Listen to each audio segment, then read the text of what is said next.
Hello students, welcome back to my channel M for PRT and TGT. KVS PRT TGT की vacancy आ गई है। जैसा कि आप सब जानते हैं, बहुत जल्दी इसके फॉर्म भरने स्टार्ट हो जाएंगे। तो एनसीईआरटी देखिए एक बेसिक होती है, उसको तैयार करेंगे।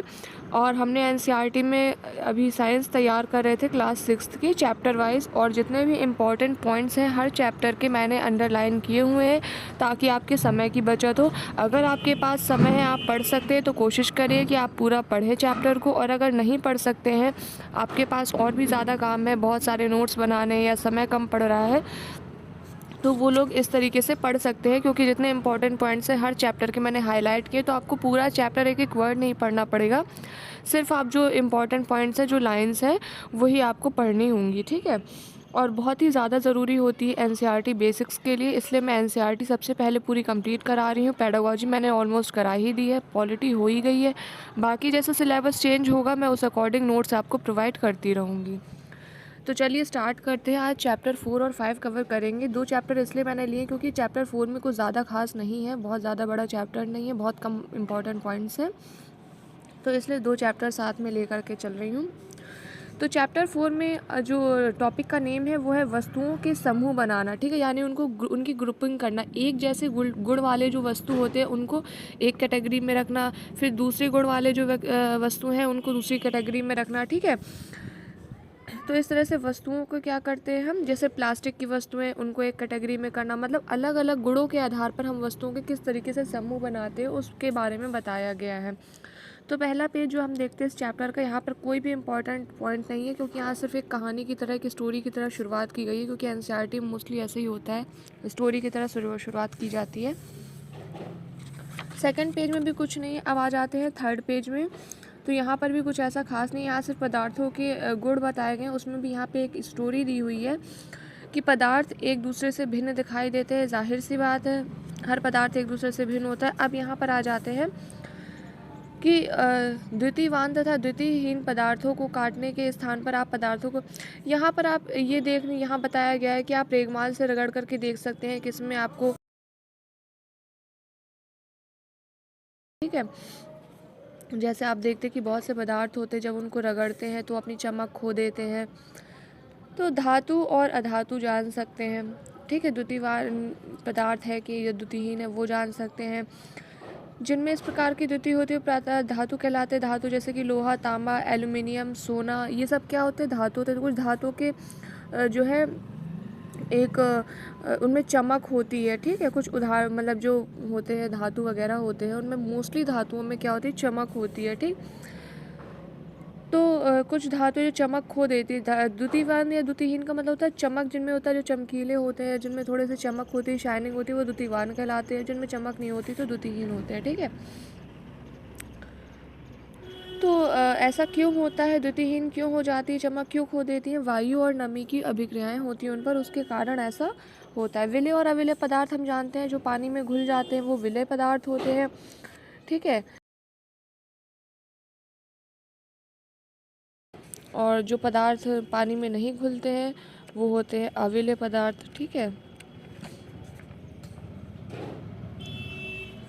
तो इस वजह से मैंने इसको यहाँ पर अंडरलाइन नहीं किया, फिर भी आप यहाँ देख सकते हैं जो पदार्थ जल में विलय होते हैं वो विलय पदार्थ होते हैं, जो जल में नहीं घुलते हैं तो वो अविलय पदार्थ होते हैं, ठीक।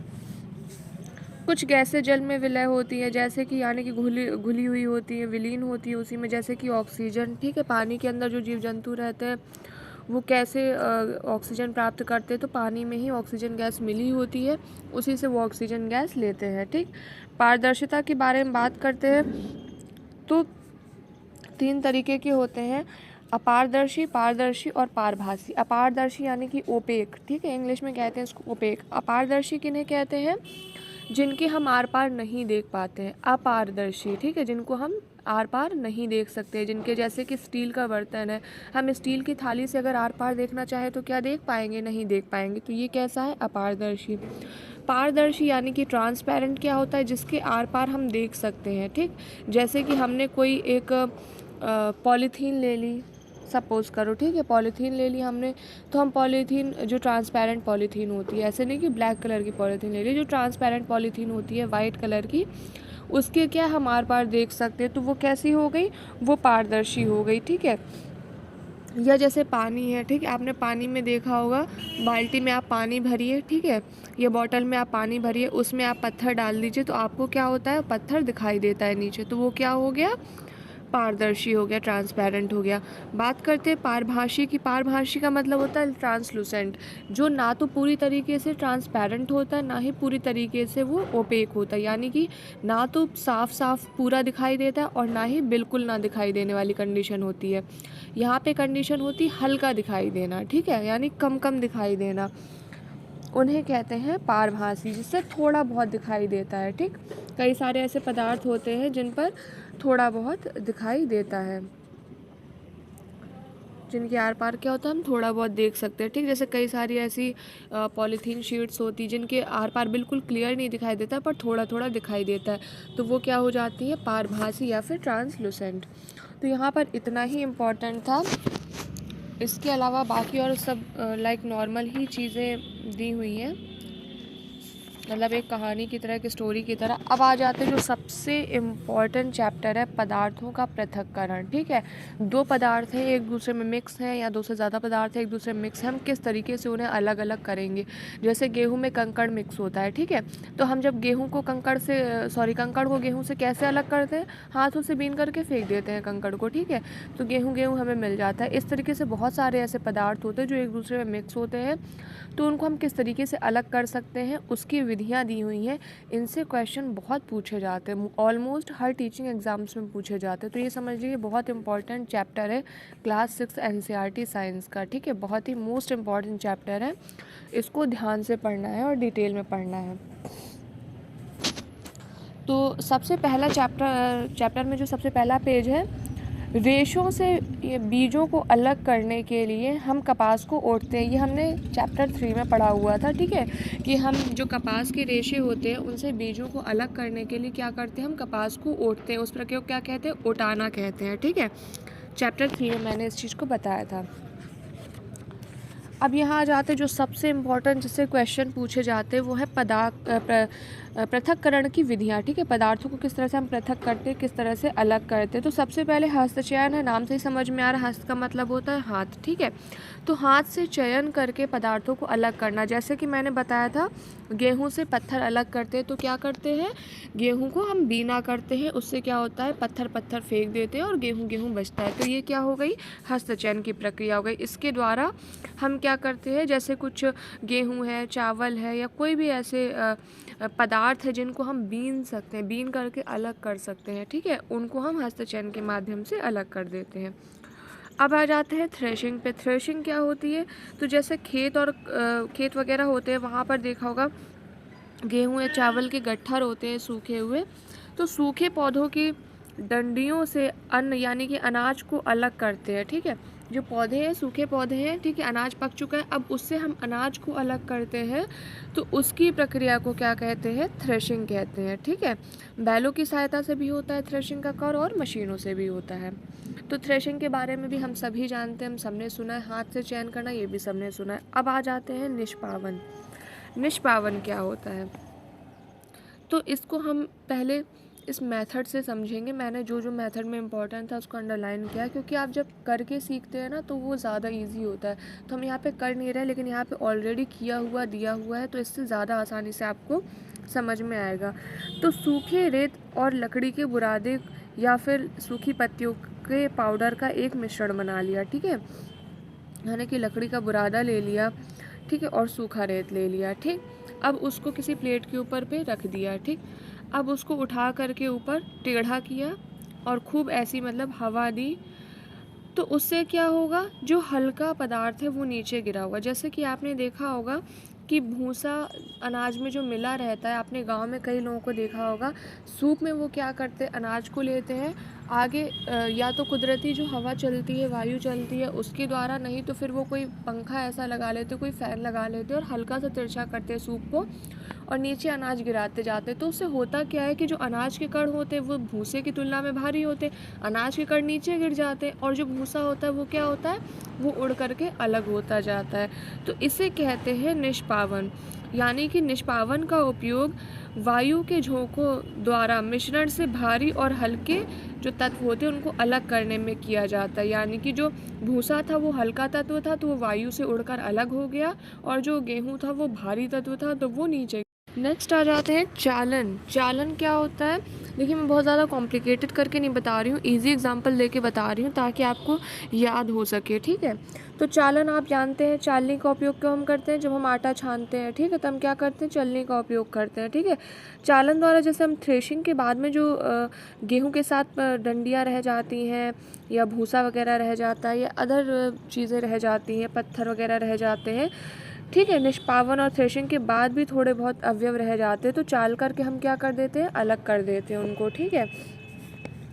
चालन विधि का उपयोग मिश्रण के दो ऐसे अवयवों जिनकी मापों में अंतर हो उनको पृथक, यानी कि दो ऐसे मिश्रण होते हैं जिनकी माप में अंतर होता है। जैसे आपने देखा होगा जब ये यहाँ पे देख सकते हैं चालन द्वारा कंकड़ और पत्थरों को रेत से अलग किया जा रहा है, ठीक है। तो रेत और कंकड़ों में क्या होता है? डिफरेंस होता है। रेत और जो पत्थर होते हैं कंकड़ होते हैं, उनके माप में डिफरेंस होता है। तो यहाँ पर हमने ये चालन के लिए लगा रखा है और यहाँ पर रेत डालते जाते हैं, जिससे क्या होता है? जो कंकड़ है वो ऊपर रह जाते हैं और जो रेत है वो चल करके नीचे आ जाती है, ठीक है, यानी उसको चालन के द्वारा वो नीचे गिर जाती है। तो ये बहुत आसान है। अब इसके बाद चलते हैं हम अवसादन, निस्तारण और निस्यंदन। ये 3 वर्ड क्या है, इनका क्या मतलब है? अवसादन, निस्तारण और निस्यंदन, ठीक। तो कभी कभी ऐसा हो जाता है कि जैसे यहाँ पर देख सकते हैं कि चावल तथा दाल में धूल मिट्टी जैसे हल्के कण भी होते हैं। जाहिर सी बात, चलो चावल से कंकड़ है वो हमने हाथ से बीन करके अलग कर दिए, ठीक। लेकिन अब धूल है, धूल को तो हम हाथ से बीन नहीं सकते एक एक कण को।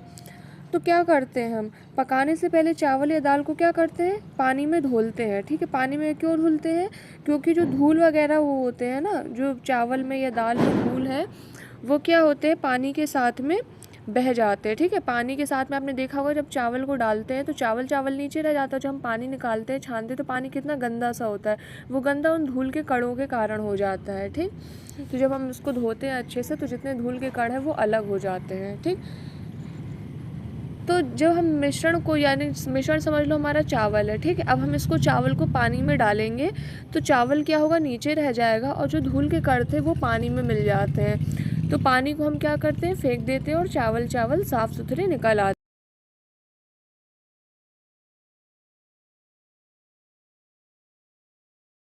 हैं।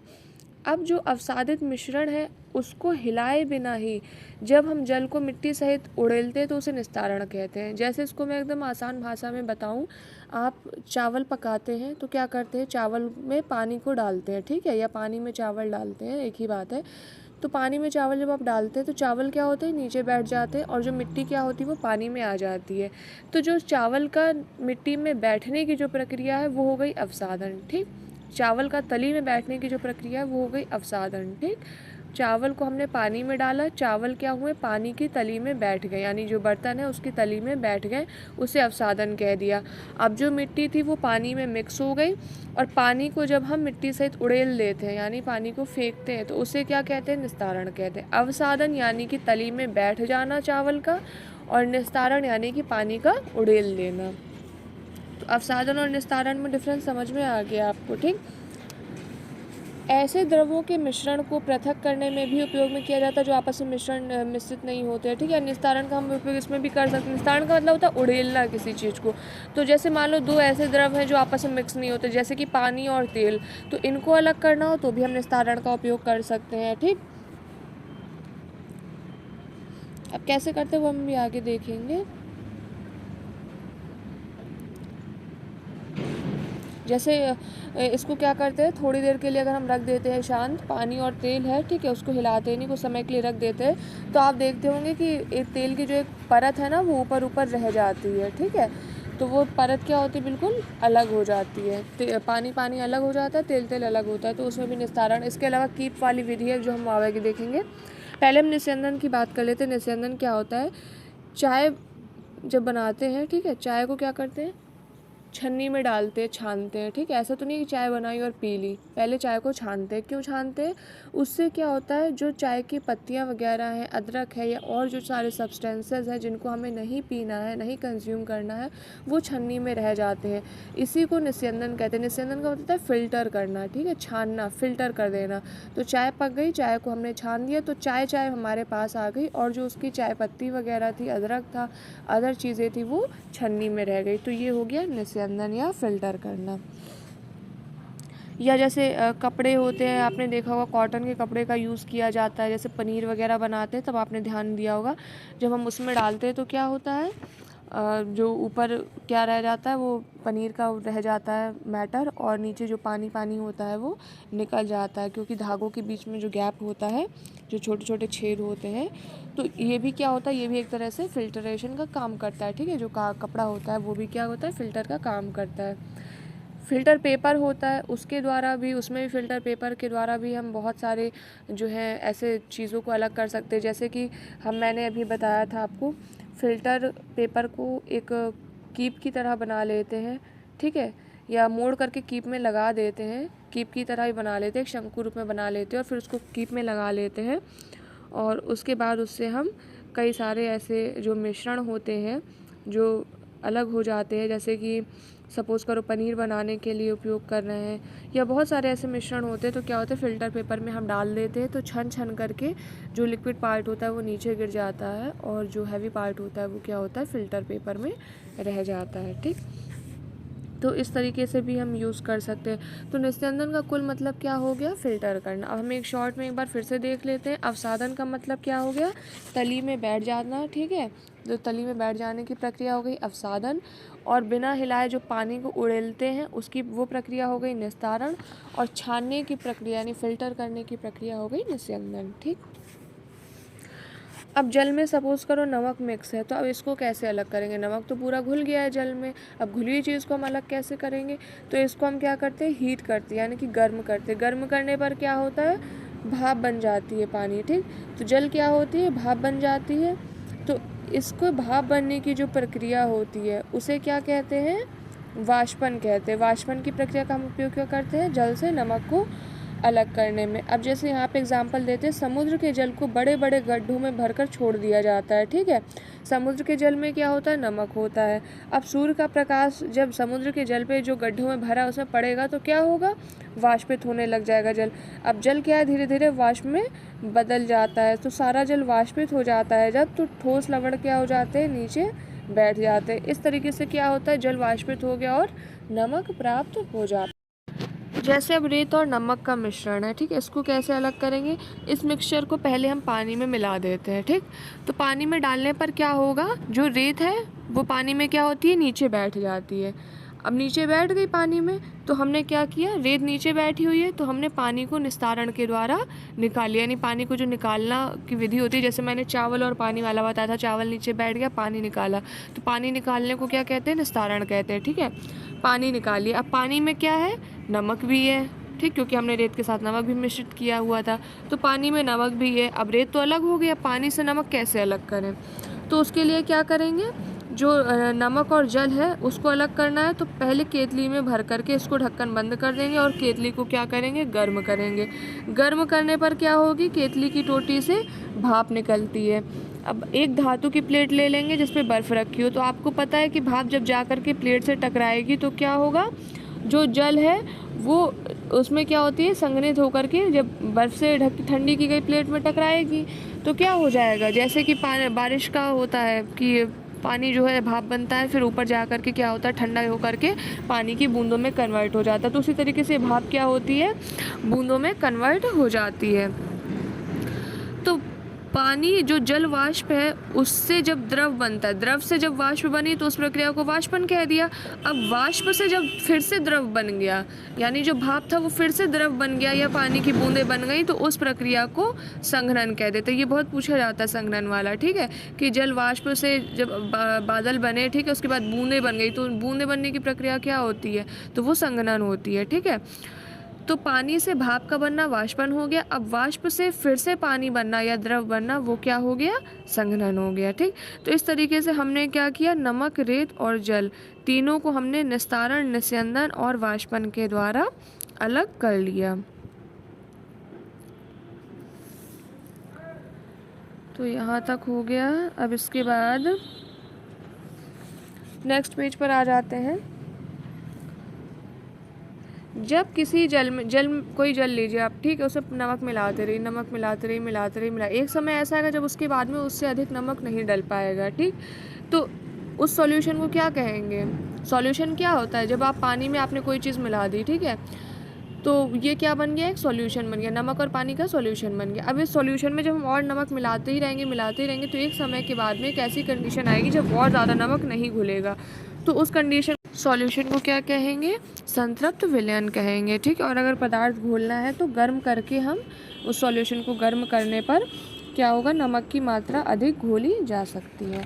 तो ये बहुत ही इम्पॉर्टेंट टॉपिक था, आज थोड़ा सा लेंदी हो गया है, लेकिन इसको आप ज़रूर पढ़ करके जाइए, बहुत इम्पॉर्टेंट है और ये ज़रूर एग्ज़ाम में पूछा जाता है।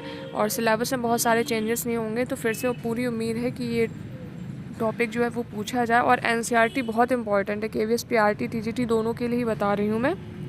एनसीईआरटी बहुत इंपॉर्टेंट है, आपके बेसिक्स क्लियर होते हैं। और अगर आप वहाँ पर डेमो देंगे, पढ़ाने जाएंगे, जब इंटरव्यू होगा अगर उसमें डेमो लेते हैं तो भी आपके लिए, आपके सब्जेक्ट के स्पेशली एनसीईआरटी आना तो आपको बहुत ज़रूरी है।